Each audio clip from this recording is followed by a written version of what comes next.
Hello everybody, welcome to episode 124 of Short Viewers. Today we'll be going over episode 7 of Daemons of the Shadow Realm. And this episode starts off with us actually getting multiple flashbacks. So we start off with us seeing Yuru kind of regale us about how the first time he actually felt someone have a intent to kill towards him. We see that one time in the distant past, Yuru and his father were up in the mountains hunting near Higashi village, and we see that Yuru was actually attacked by a bandit who was attempting to stab him. But luckily, Yudu's father got to him in time and shot him in the neck with an arrow, and his father got the bandit, which we learned that his father's name is Mine, and Mine was able to get the bandit off of Yudu, and he consoled Yudu, and we see as he talks, and he's like, yes, if anyone ever has an intent to kill you, you must kill them first. You must act upon your equal intent so that it can be you who lives and not them who prevails. But yeah, so we see this, and then we see as he's talking with Yudu more, and he's like, yes, Yudu, you're going to have to hide this. You cannot tell the people in the village that someone attempted to kill you, because it would lead to distress in the village and everything. And I believe we can probably presume why they can't tell that he was almost killed, because it probably has to do with something with the corruption within Higashi village and all of that, and Yudu being one of the twins, one of the special twins of prophecy.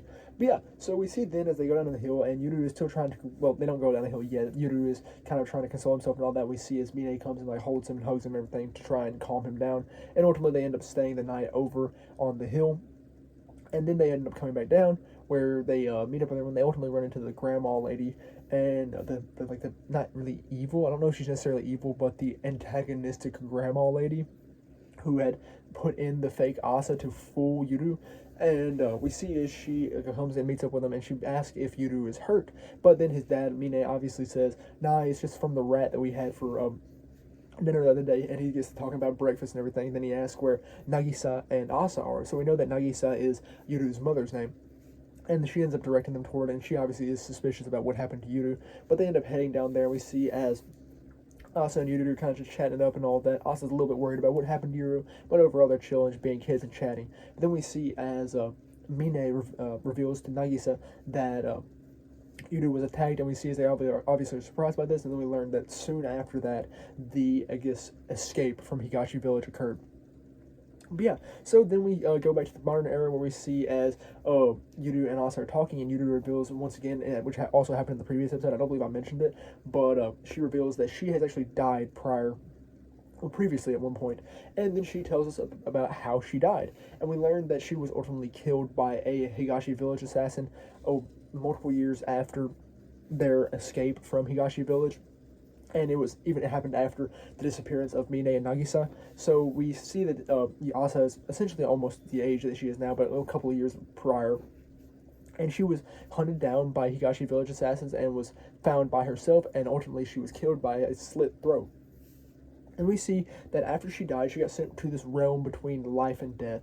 And she presumes it's hell, but ultimately she ends up finding this spirit thing in this world, where she ultimately talks with it, and it reveals that it will allow her to have the ability of break, which is her, predestined twin ability, because she gets break since she is the twin of the daylight or whatever it is, and Yuru gets seal because he is the child of the night, the moon, whatever you want to call it. But yeah, so we see this, and ultimately she ends up talking, and the, kind of thing reveals if she doesn't accept the, offer for a break, then she will ultimately end up dying completely. But if she does accept it, then she will have this immense power. However, people will come to her and flock around her in an attempt to use her power for their own benefit. It's kind of a double-edged blade. And ultimately we see as not Yudu, but Asa ends up taking this deal, and she acquires the ability to use break. And we see that her, captors are arguing around her. We actually see that she is tied up on a chair, and they're arguing back and forth about how now they really can't use the power of a break, because their main goal as Higashi village assassins was to acquire the abilities of one of or both of the twins so they could use them for their own advantage, and now they've essentially lost one of them. But we see as Asa in fact is not dead, she resurrects, and the ability to use break is apparently concentrated in her right eye, I believe it is, and that's the one she wears the eye patch over in the modern era now. But we see she ends up using break to slime both those out, and after breaking out of her bondage, she uses it to slime both those assassins. And ultimately we see as Gabriel and Gabi are out looking for Asa, when they ultimately end up pulling up and see that she is okay and everything's fine, and that now Asa can in fact use break. So after this, we go back to the present era once more, where we see they're completing up, and we see that Jin actually gets a phone call from one of the people at the gate, working the gate. It was one of the goon dudes that are the bald one.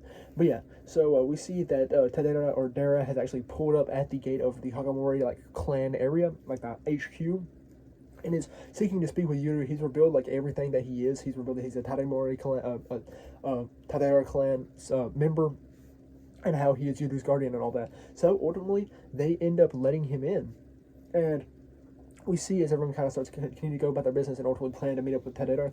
And we see also as Asuma appears once again. That was that creepy dude from 2 episodes back, who is a member of the Kagemori clan. And we see that he supposedly slipped through all of the commotion and everything. And we see that Jin is obviously so distrusting of him. But then we see as Hagure pulls up. Now, Hagure is the son of the head of the Kagemori family, which we learn here in a little bit. But yeah.